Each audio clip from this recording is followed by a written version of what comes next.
If you think that the biggest costs in the business of renovating and flipping old houses in Australia are labor and materials, then you're being far too naive. There is a hidden killer you've probably never considered, GST, which can swallow up the bulk of your profits in one go. In the last video, I talked about the pitfalls of GST. If you haven't watched it yet, make sure to check it out. Today, I'm going to dig deep into the pitfalls of GST. Falling into this trap doesn't just mean making a little less money, it could actually turn your profits into losses. At the end, I'll also teach you 3 ways to legally avoid paying this 10% GST. First of all, why do you have to pay GST when renovating old houses? You might be thinking, I'm not a company, I'm just doing this myself, so why would GST even apply to me? Because when the ATO determines whether you need to pay GST, it's not based on whether you've registered a company, but on whether your actions themselves constitute running a business. According to tax law GSTR 2003-3, the ATO will investigate you based on the following points. First, they'll look at whether you're operating in a commercial manner. For example, did you open a bank account specifically for this project, or did you do any financial calculations, and so on. They will also consider if this is your first time, or if you have done it several times in a row. The more often you do these activities, the more it looks like a business, and they will consider your intentions. If when you bought the property, your main purpose was to renovate and quickly sell it for profit, not to live in it, you are very likely to be considered as running a business. If your turnover, the money from selling the property, exceeds $75,000, which is likely you must register for GST. The scary thing about GST is that it is charged at 1/11th of the selling price, not based on your profit. With value-added tax, you pay part to the ATO only when you profit, but GST is on the sale price. For example, if you buy a rundown house for $600,000, spend $100,000 on renovations, and sell it for $880,000, you might think your profit is $180,000. Wrong!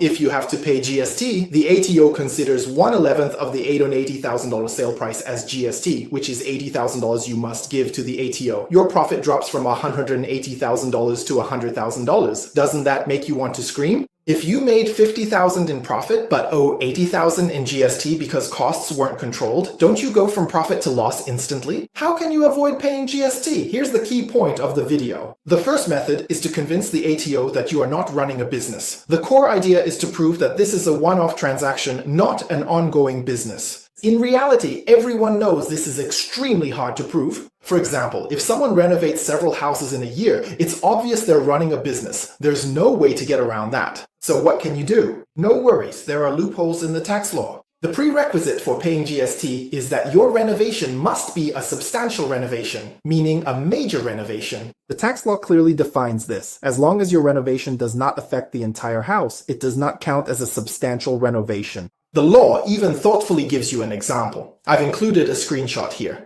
If you renovate 2 rooms in a 4-bedroom house and knock down a wall, but there's 1 room that remains completely untouched, then the renovation hasn't affected the entire house, so it doesn't count as a substantial renovation. Isn't that clever? So, when you're looking for a property to renovate in the future, just make sure there's a part of the house that you don't touch at all. Let me ask you, is there any other buyer's agent online who studies tax law as thoroughly as I do? But let's take it a step further. If what you're doing really looks like a business and you've renovated the entire house, there's absolutely no way you can avoid GST. So what do you do then? Don't panic, there's still one last lifeline. You can apply to use the margin scheme. This is very complicated, so follow me and we'll talk about it in the next episode. Remember, good property investment starts with good financial planning. I'm Lynn from Lab of Calculations, your property advisor here in Melbourne.